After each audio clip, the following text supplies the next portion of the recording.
I wanted a happy ending, but I don't know what happy looks like. Does anyone know what happy looks like? Greetings and salutations, and welcome to Hacker Slash. If you're joining us again, welcome back. You don't see gardens like this back in New Jersey, I expect. If this is your first time listening, welcome to the party. We are a horror movie review podcast dedicated to telling you whether a movie is a hack, a total joke, a waste of time, or a slash. Totally killer, pun intended. We believe horror is for everyone, and as such, we're rating these movies with the perspective we've gained from our varying walks of life and the flavors of fear we fancy most.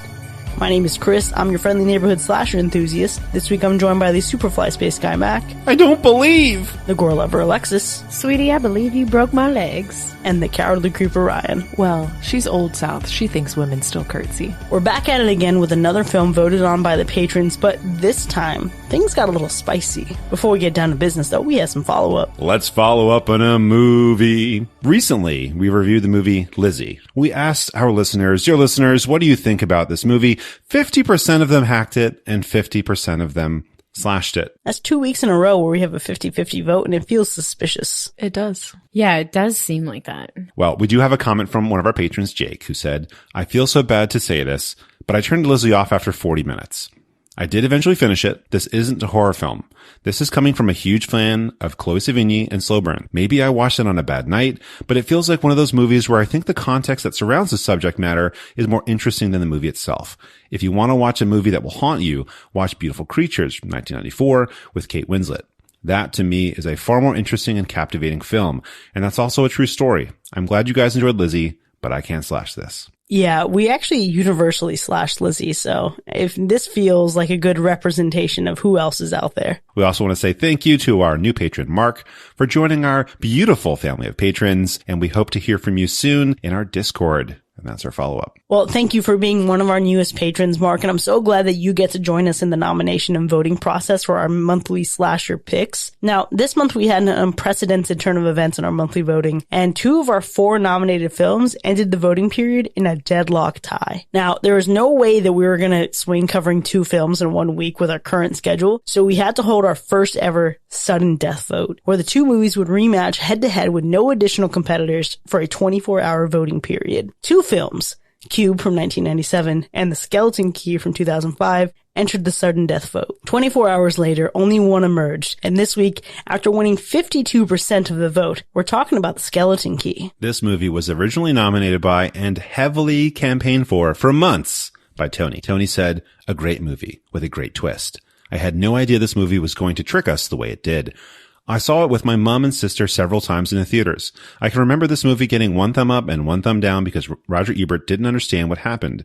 Torpor even told me he should have asked questions or simply focused to give it another thumbs up. This movie is a slash. Hope we see the team decide whether it's a hack or slash. Well, the time has finally come, Tony, so let's get started. Who's seen this one before? Definitely saw this when it was out in theaters, but I have to admit I've never seen it since. So I was trying to figure it out because I feel like I've known about this movie for so long. I think I've seen this at Blockbuster. I feel like that's where I know The Skeleton Key from, but I had not actually watched the movie. This was my 3rd time watching it. Once close to when it came out, once in like the 20-teens, and now we're in the 2020s, following it up. That's a lot of times. That's 3. Wow. It's a very specific amount of times, especially like a specific amount to actually remember. I feel like if there are some movies that I've seen 3 times, I probably wouldn't hold on to it that much. So I'm wondering what it says about this movie that you distinctly remember it. I've seen this movie several times. I saw it obviously in theaters, and then I watched it a few times after that. Not as late as into like the 20-teens or things like that. But I distinctly remember it because I was really feeling Kate Hudson for a while,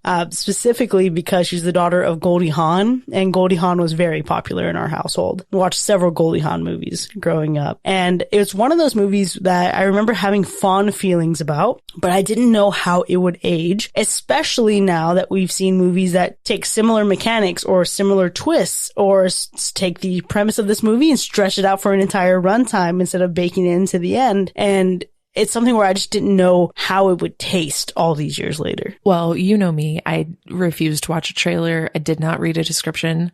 The only thing I really knew going in is I was kind of expecting a haunted house kind of thing, just I think from the images when you search for the movie. But other than that, I went in blind. I try to do as much as I can. And this one's so old that no one really is going to spoil it for me. So it worked well. Yeah. And talking about early 2000s movie, The Reaping came to mind for some reason. So I was like, oh, I know exactly what happens in this movie. Then I was like, watch the trailer and realized we weren't watching the same movie. I was like, oh, okay, now I kind of remember this one. I kind of felt like Chris. I really thought this was going to seem really dated. This is pre-Hurricane Katrina in terms of when it came out.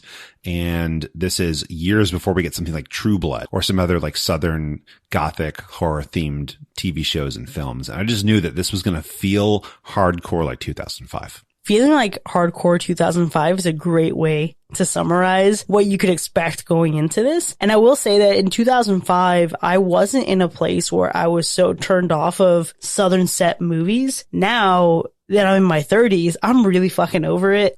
This is part of why I was so turned off of The Walking Dead after a while, because I'm like, just give me some fucking, some semblance of geographic diversity. I don't want to just be pitted into the South, probably because I spent so long living in the South that I'm just like, tap me out, take me somewhere else, give me some different context for a film. And I will say that this movie was difficult to get through. Not in terms of anything that I think it does particularly wrong, but it was a sensation this time around where until I started getting into the third act, I was like, all right, Kate Hudson, let's just hurry it up a bit, right? Was that because of my fever? Maybe. I just struggled a little bit with remembering why I enjoyed this movie so much until we got to the point where I'm like, okay, shit, no, things come together. Yeah, okay, I remember now. And so I felt like I was just kind of fighting myself the whole time, which is not fair to the movie. Interesting, because I felt the complete opposite.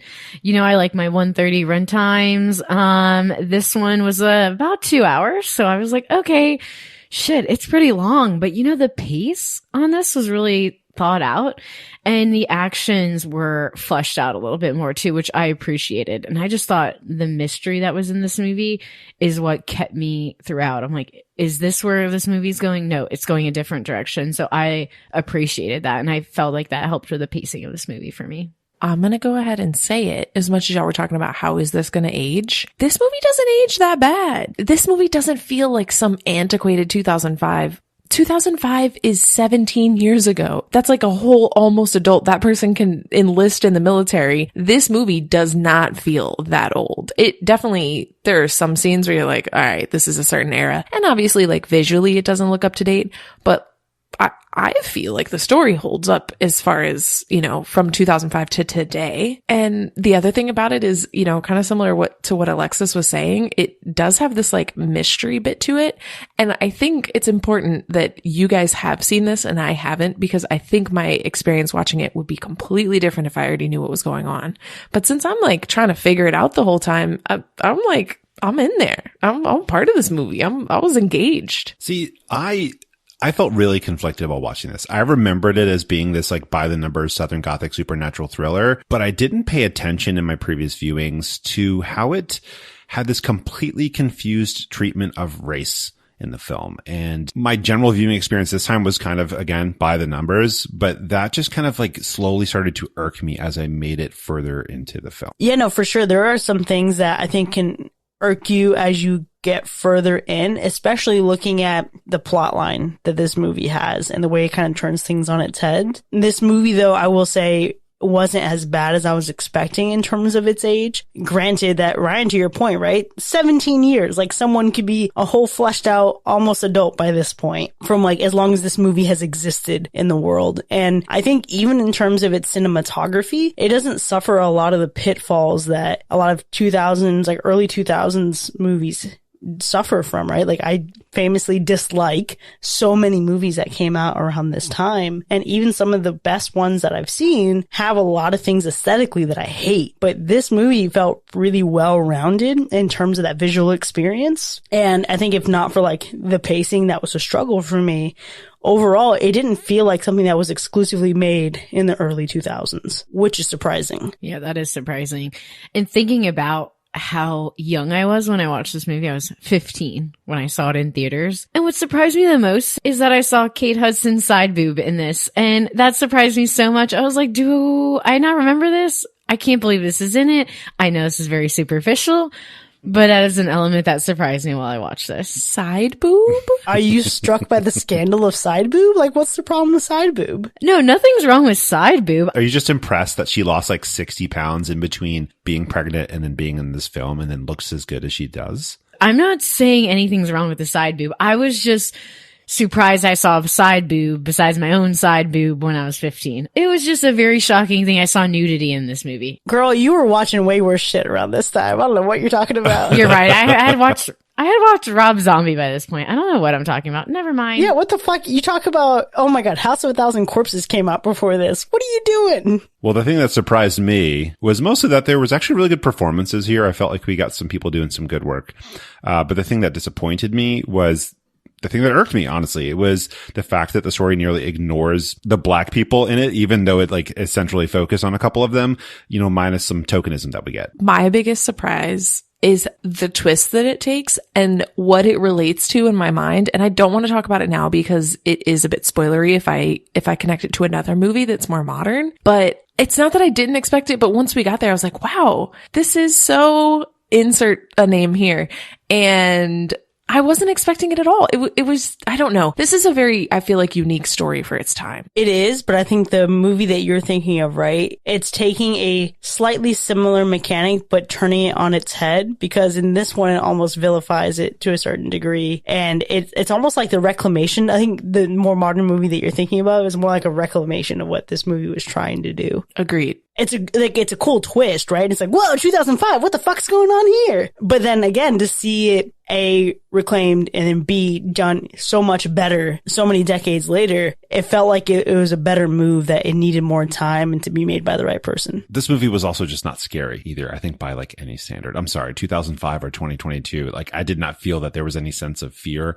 Maybe I wasn't really bought into the well-being of any of the characters and like just didn't really care what happened to any of them. I found it to be a thriller for sure. Like it's definitely in the thriller genre, but it just like it doesn't seem like a scary movie to me. Are movies scary anymore? Yes. Do you get scared? On some, yeah.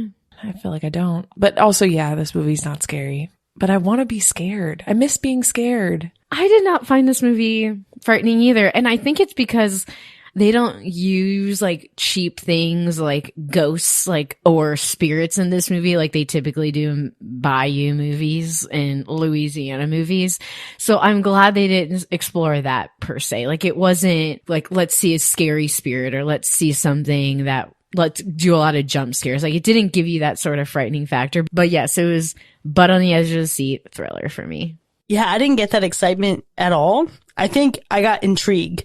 I was along for the ride, but I think at no point was I ever really scared because of what the stakes were. This doesn't feel like a movie that sets the stakes particularly well. Like I didn't have a lot of sympathy or compassion. I love the characterization that we get, and I like how fleshed out the characters are. I like what gets revealed over time. But this felt like a movie that very easily, I know that we could reduce all fucking horror movies down to this, right? You could have just left 30 minutes ago and not have a movie. It felt like that, and it felt like it suffers from that a little bit in terms of fear. That being said, I do think that this is a wholly different thing for its time. I know we made references to more modern pieces being very similar or doing it better in a lot of different ways. But for being a spooky movie from the early 2000s, wait, you got this? You got like what? White Noise, One Missed Call, The Ring, The Grudge? Nah, this is different. I think it was different compared to the other movies out at the time, but I think it's just a giant bag of cliches. I just don't find it to be that inventive or really that original. I think it was like, hello, insert Southern trope here for an hour and 45 minutes. I will say you are correct in that.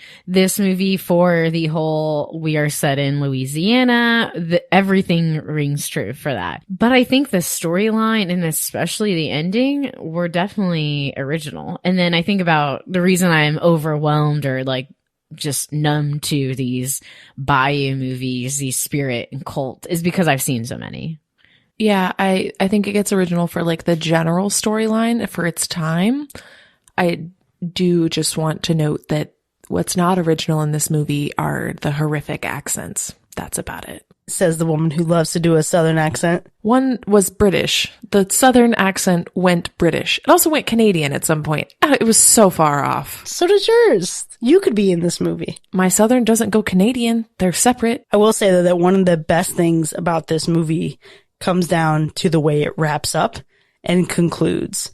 It's one of those that you kind of think on it for a minute. I think if you've been along for the ride and you had no trouble engaging or following along, I think it makes it pretty clear at a very good moment. But the way that this thing wraps up, for having not been as on the edge of my seat or invested, I found myself thinking, damn. Very true. It's a tight wrap up. They give us enough. They don't over explain it. They just gave us what we needed. I like the ending a lot. I struggle with an ending, whether it's a good ending when I say something good happens or something bad happens. So not being too spoilerly, I wish it had a different ending, but I love this ending. Well, I think the ending is oddly satisfying. I think it's the most memorable part of the movie. I think a lot of people probably know the ending without even remembering the rest of the movie. While satisfying, it is kind of muddled message-wise because like I mentioned earlier, there's some major issues here with how we're talking about two central characters that we don't even cover in the movie. But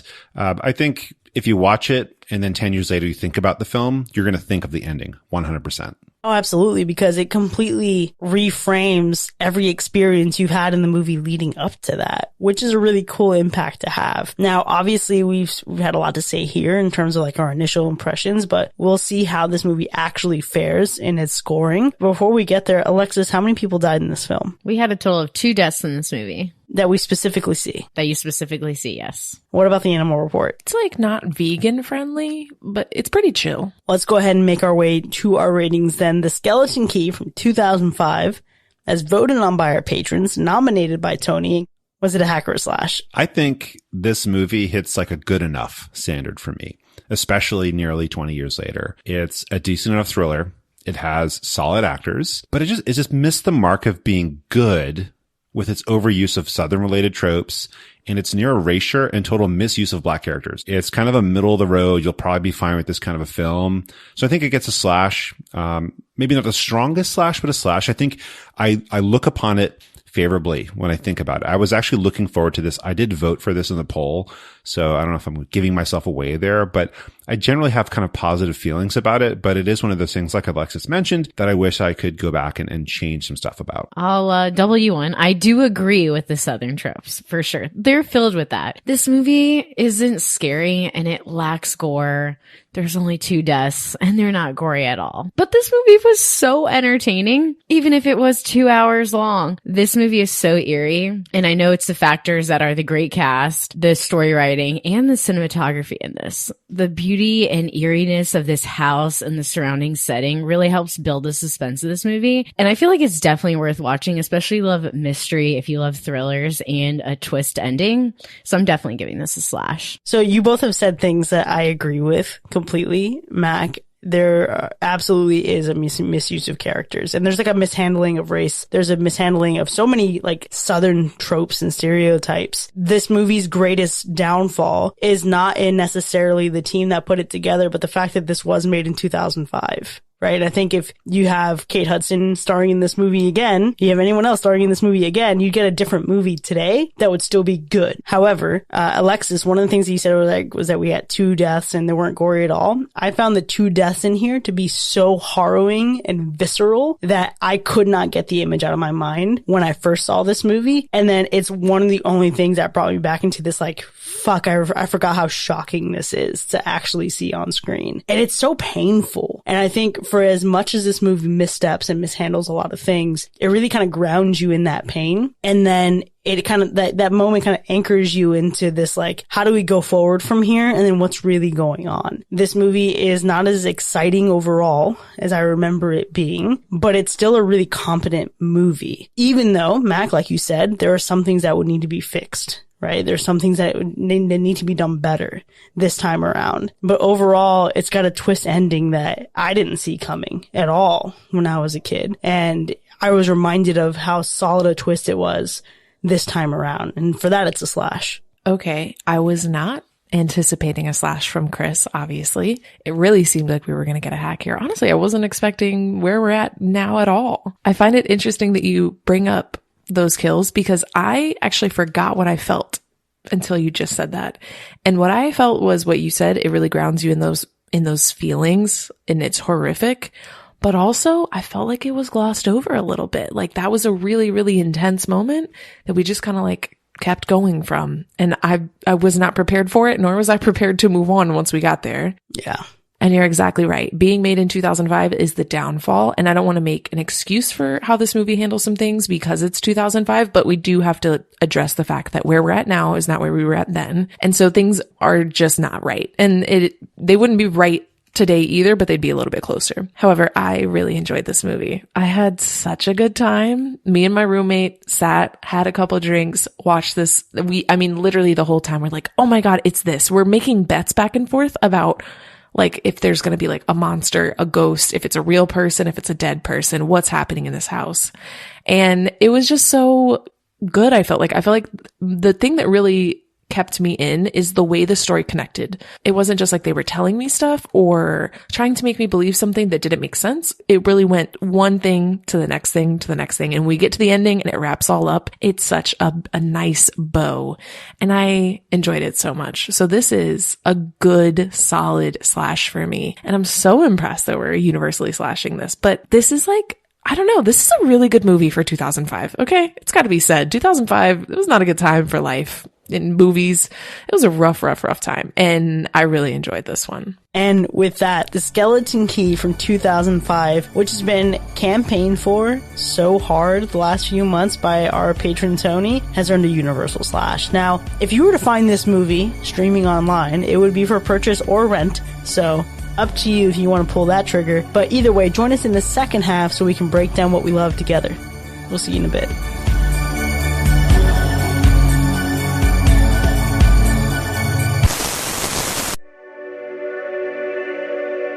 About your carbon footprint. Break the vicious cycle of good human spirits ending up in a landfill. Reduce, reuse, recycle your soul. Soul Recycle is a weekly class hosted by your favorite instructors on finding your center, re-energizing your living soul, and preparing you for your transition into an eternity on Earth. Now available with an in-home use kit accompanied by virtually hosted sessions. Enter promo code HackerSlash for 7% off your first recycle and free delivery with Soul Recycle.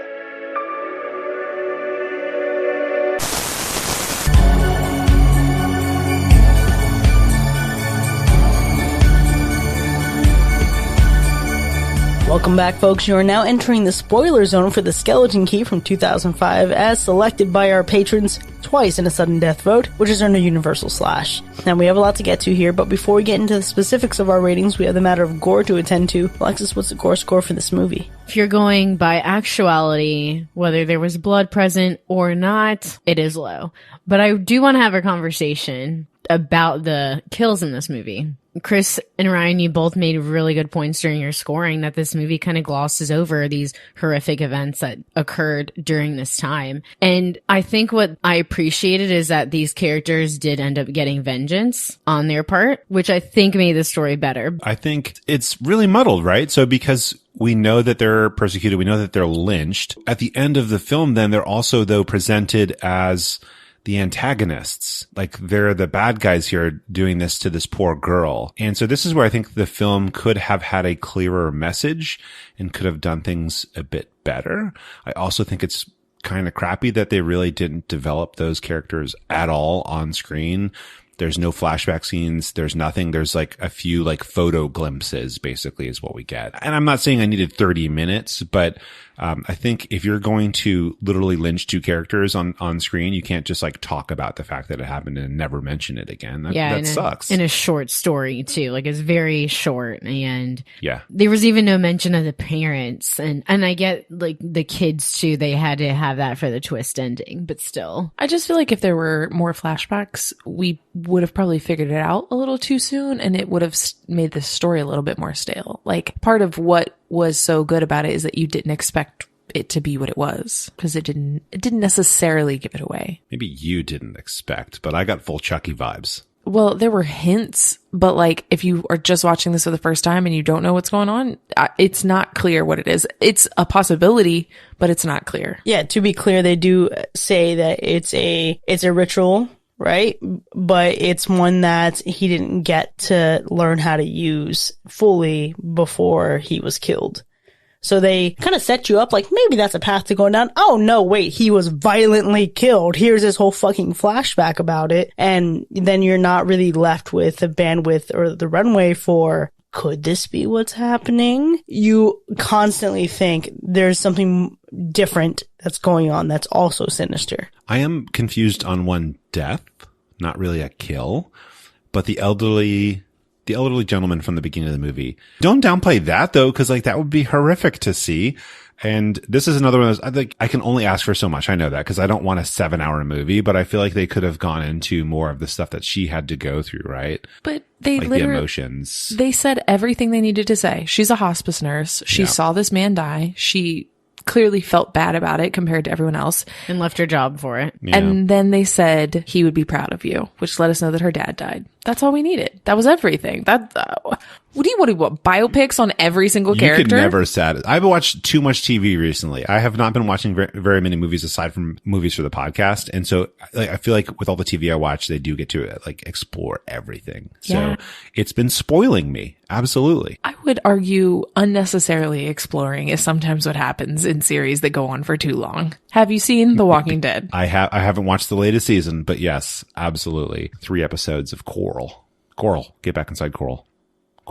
Speaking of looking at stuff, my favorite visual about this movie is actually nothing to do with like the characters or anything. It's the scenery. This whole setting is a vibe, and I know that's why they went for it, but like the South is beautiful when shot the right way, and the house honestly is its own character. The house like has its own presence in this film. So I think visually the setting here was just killer. Absolutely. Like the whole swampy, marshy thing can look really cool, or it can just look really, really gross. And so if you make it cool and spooky and mysterious, like good job. Gross like it did in Hatchet, I will say.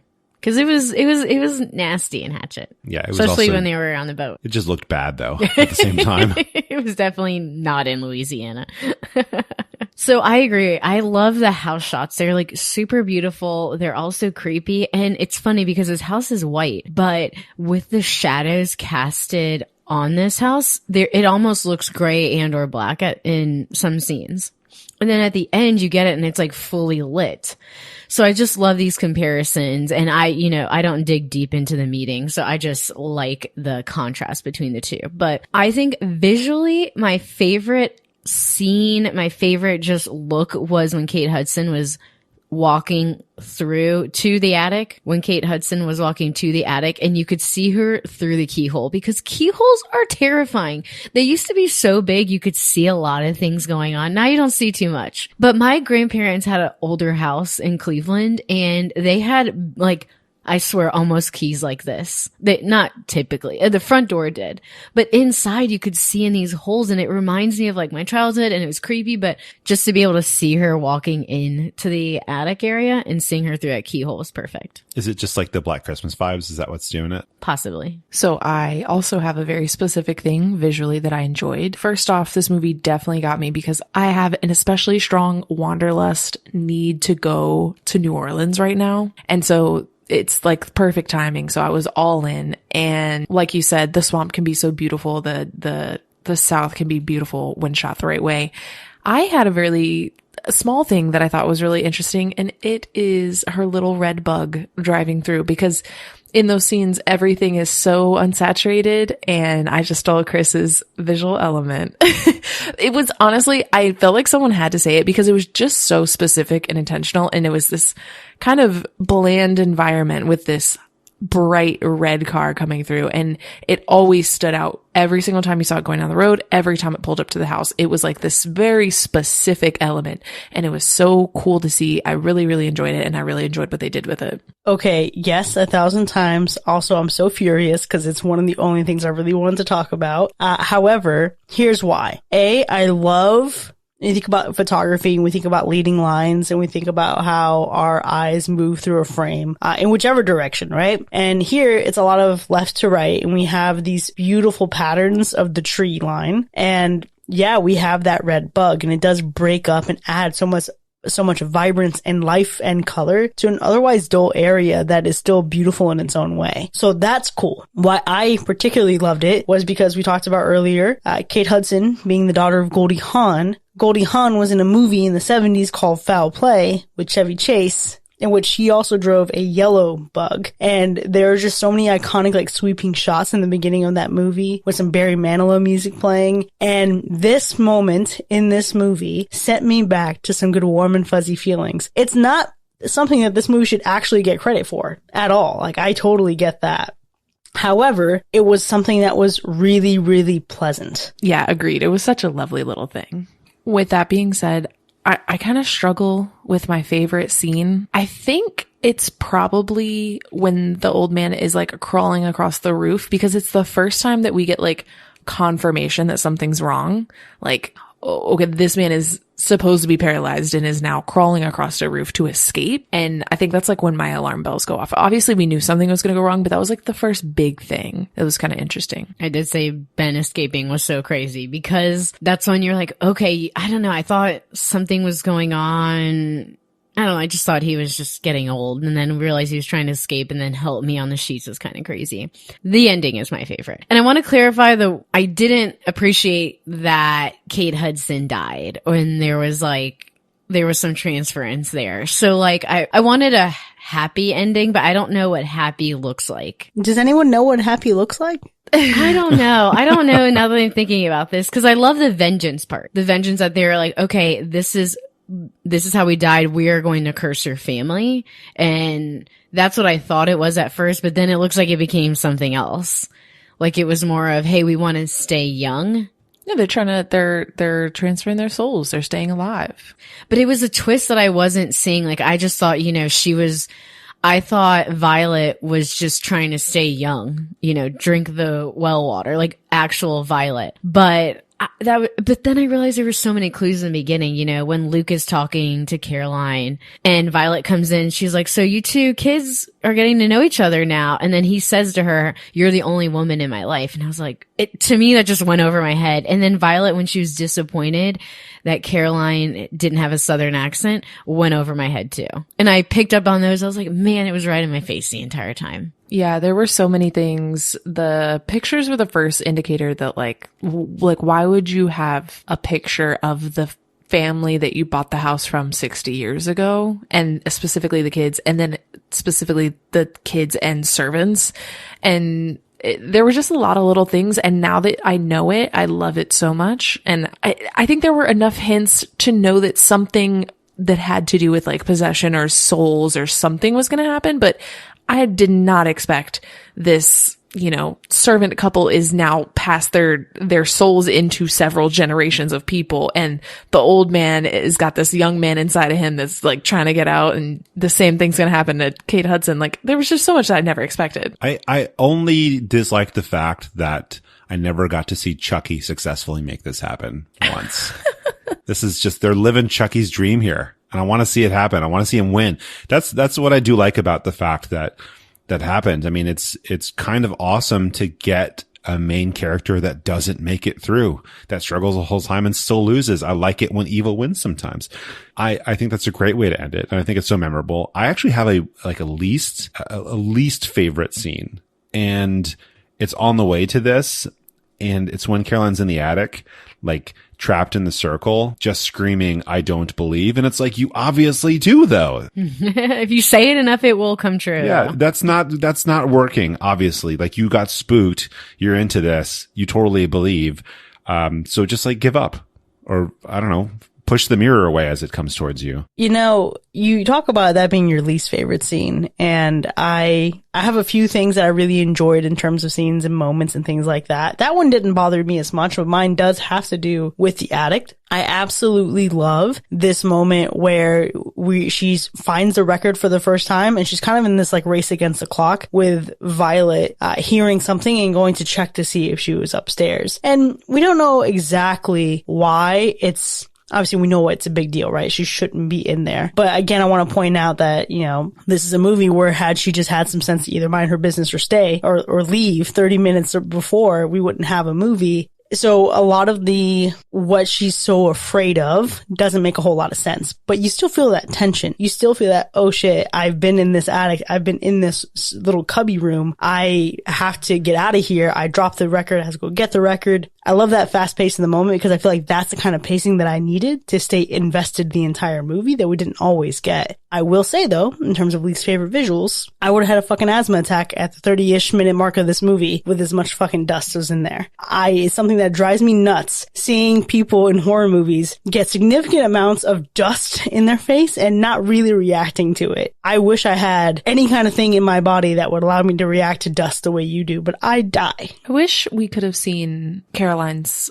best friend like figure it out a little bit more in the end and like kind of try to save the day. Yeah, she did.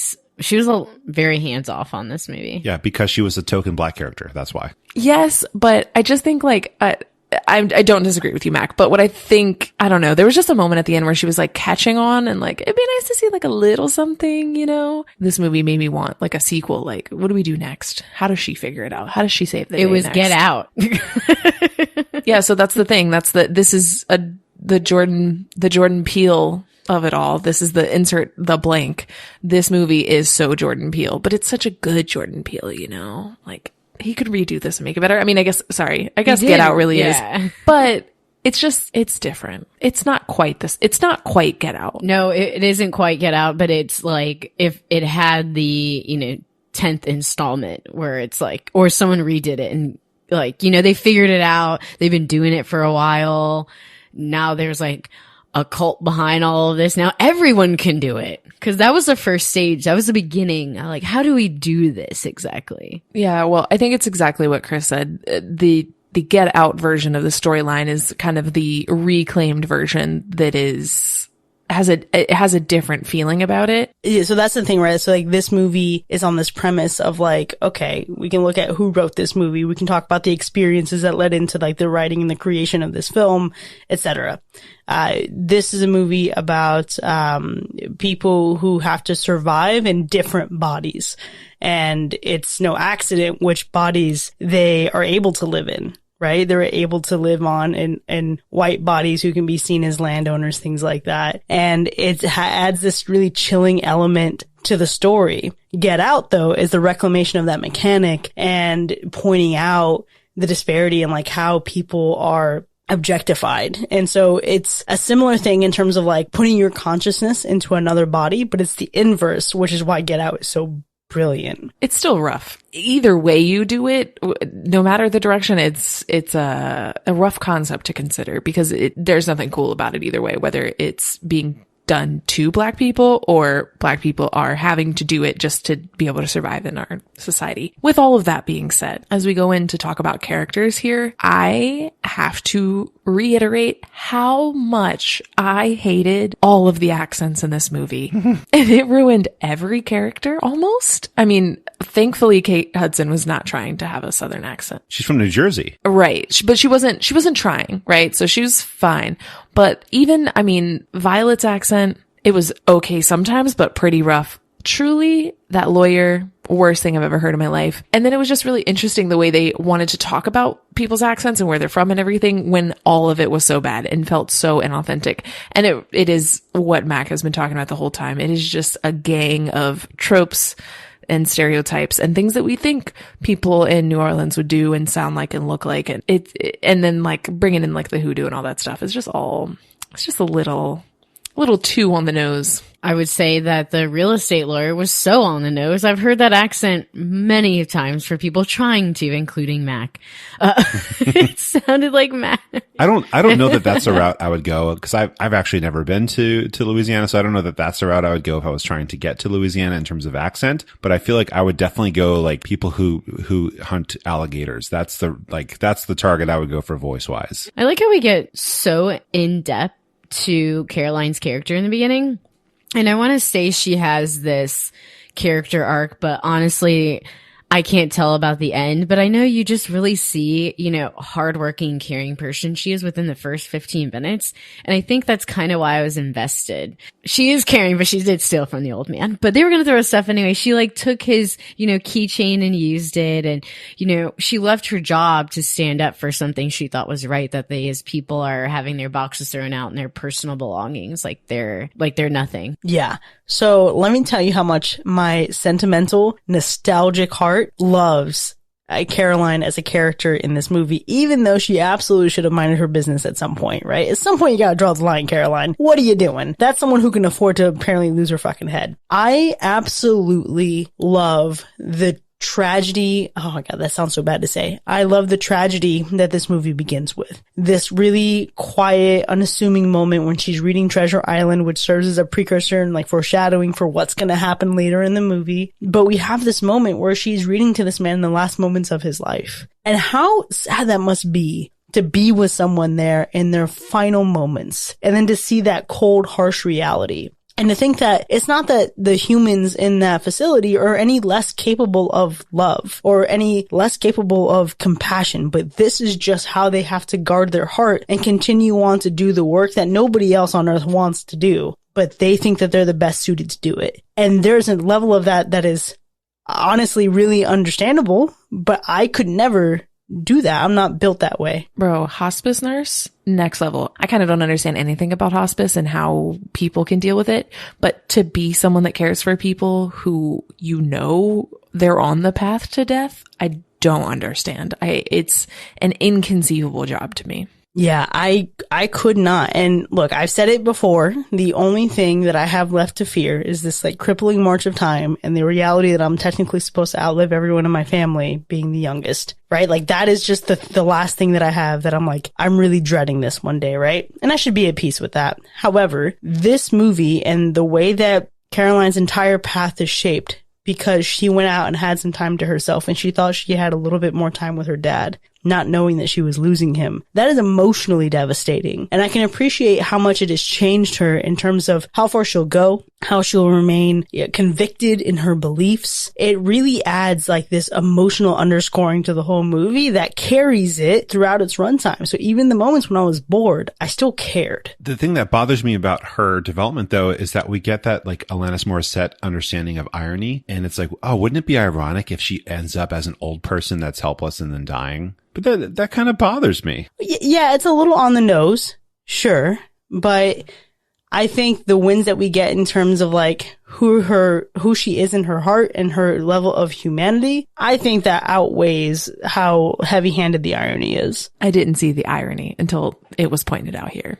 I will say though that I completely understand having enough of it, right? Like having enough of the coldness of loss and wanting to be a little bit warmer and a little bit more compassionate. And how wild it must be as she's sitting in the back of that ambulance, looking into this man's eyes, knowing that he's not the frail old man that she thought he was this entire time. And obviously there's a lot of things that kind of line up towards the third act, right? We get this moment where she is finding law for beginners or like the law for dummies on his desk. And you think, okay, so he's just a fake lawyer. But it's still like a young guy, right? And then you end up realizing what's actually taking place there. It was such a wild moment. And I think the duality of that and the ability to point that out in terms of a plot twist and then have you go back and just rediscover these little elements of these characters to the very beginning. Yeah, I would say if you watch this, I mean, I've only seen it once, but even this time it was like a fresh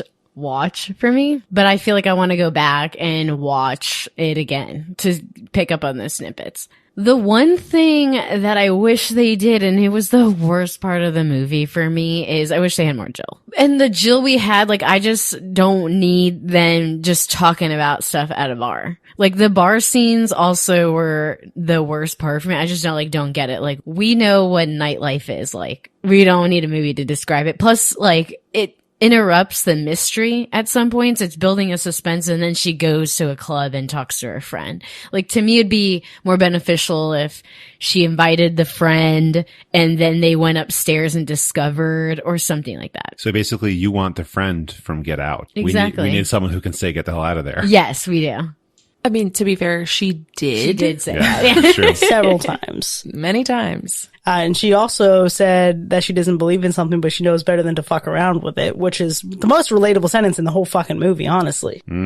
So that is related to my least favorite part. And for me, the worst part of this movie. And it is the times where we go in places where basically it's when Black people that are native in these areas are being shown as like voodoo people. So in the gas station and in the laundromat, in like the shop in the back, both of those scenes for me felt so out of touch compared to the tone of the rest of it. And it felt like it kind of placed them as like others in this scenario, when I feel like out in the swamps, they're probably the people who are less other than these white people in this plantation house. Okay.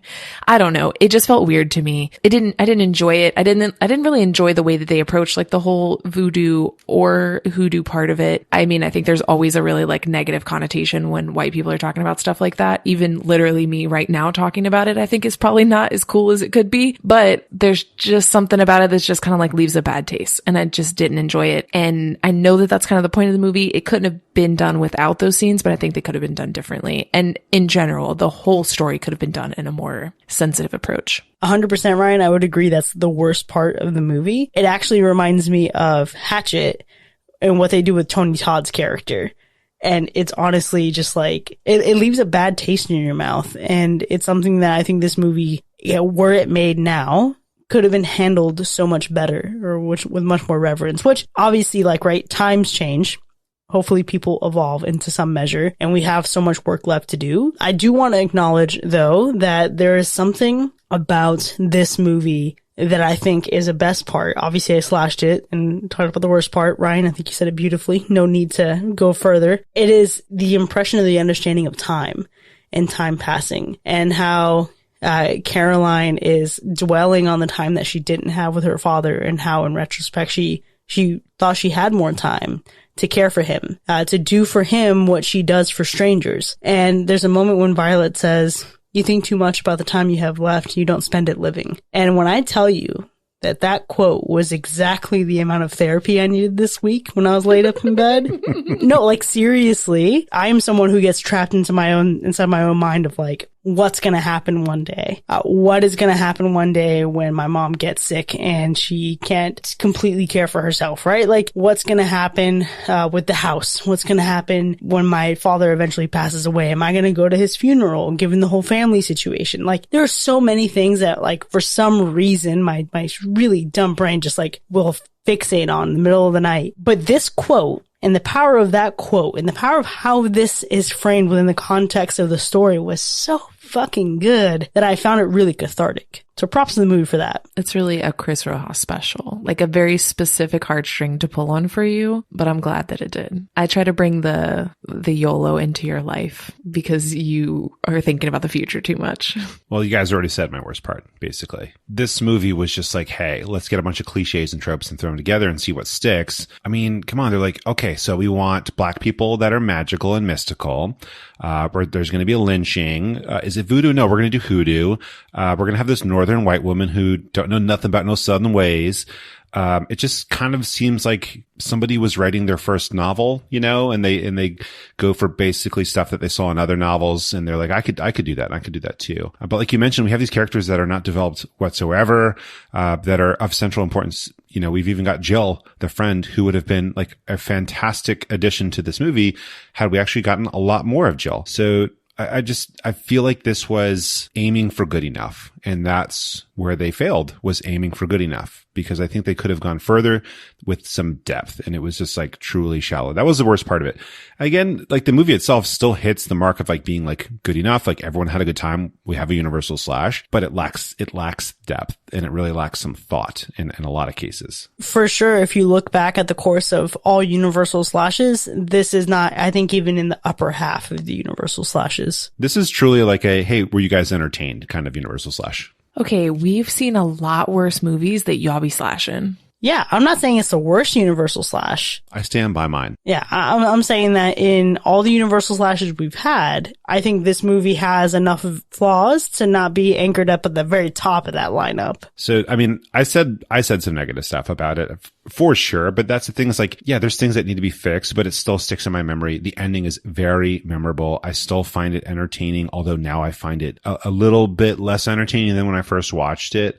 So yeah, I mean, if it's on like a TV in a waiting room or someone's house or something like that, like I'm fine. I'll probably tune in. I'm not probably going to go looking for it again.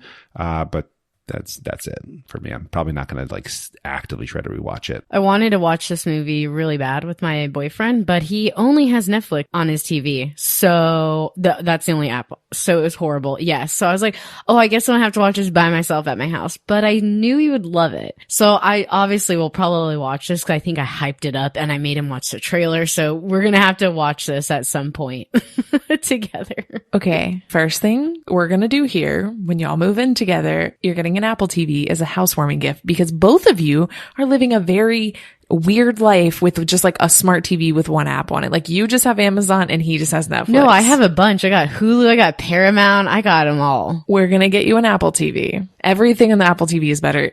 I don't know how you guys live how you do. Yeah, because I can't tell if it's built into the TV or it's on my Fire Stick. So I have to toggle between the two. Yeah, you don't need to have that experience at all. There's no reason to live that way. Thank you.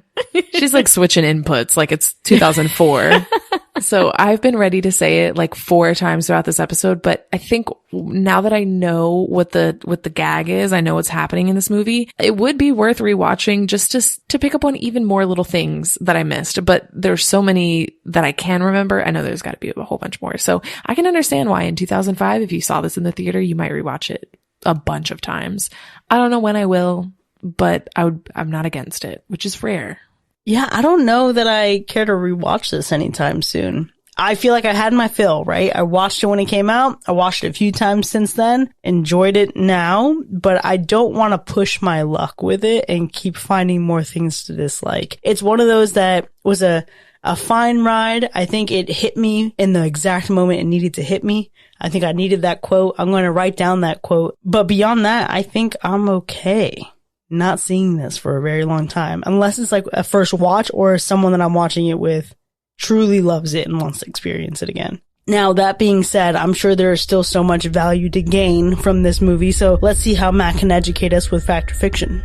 Number 1, the Devereaux Plantation swamp had to be added via CGI, as the real shooting location, Felicity Plantation, is surrounded by farmland. Yikes. I'm gonna go fact. That sucks, but I'm gonna go fact. Wait, the whole swamp? Yeah. Okay, fiction. The farm had a little swamp on it. That's what I'm saying. I'm saying fact. This one is a fact, yes. 2 completely different parishes, by the way.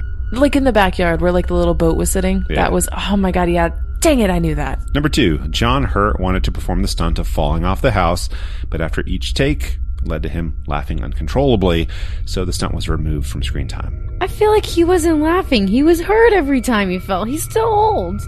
So I'm gonna say fiction. I'm sorry if I don't know who that is. I'm gonna say fact because I hope he's an old funny dude and he's just like giggling as he falls. This one's a fiction because he did actually want to do the stunt, but the stunt team was like, no, that's way too dangerous. So yeah, they didn't even allow him to try. Naturally. Number 3, Kate Hudson powered through the script in an hour and was immediately ready to sign on, as she herself is superstitious and into the supernatural and mystical. Fiction. But I don't know. She always, Goldie Hawn's her mom, and I feel like they're both very spiritual people. So I'm going to say, after all of that, fact. It is indeed a fact. Yikes. Number 4, Caroline hits up the gas station where she gets pretty creeped out looking for help and nearly walks into a mobile built with real squirrel bones. Fiction. All those bones were the same shape and I was very confused. Maybe it were all rib bones. I don't know. They looked a little too big to be squirrel bones. Fiction. It is a fiction. But it's kind of funny that you said they looked a little bit too big. That's because they were raccoon eggplant emoji bones. That's right, raccoon penises. Sorry, why? Who collects those? Someone's got to. Where are they going to put them all? Reduce, reuse, recycle. And number 5, some of the scenes with Gina Rollins had to be shot in California because she broke her ankle on set in Louisiana. You can't get to Louisiana with a hurt ankle. I don't know. I'll go fact. I feel like I'm going to get a gift after getting all these right tonight, but prize? fiction. I don't know. This is indeed a fact. No gift for you. Darn it. And this has been Fact or Fiction. Well, there you have it, folks. The Skeleton Key from 2005, as selected by our patrons, has earned a universal slash. Now, we've certainly had a lot to talk about here, but it doesn't end here by any means. We want to know what you think. Obviously, this movie is not without its flaws, so where do you stand? Let us know. You can join in on the conversation by hanging out with us for free over in our Discord. You can click the link in our show notes to sign up. If you've enjoyed listening to this episode, consider becoming one of our patrons. Visit patreon.com/hackerslash to enjoy more of the show with early access, extended episodes, bonus content, and live shows. We'll see you next time, folks, and remember, you think too much about the time you have left. You don't spend it living. Bye.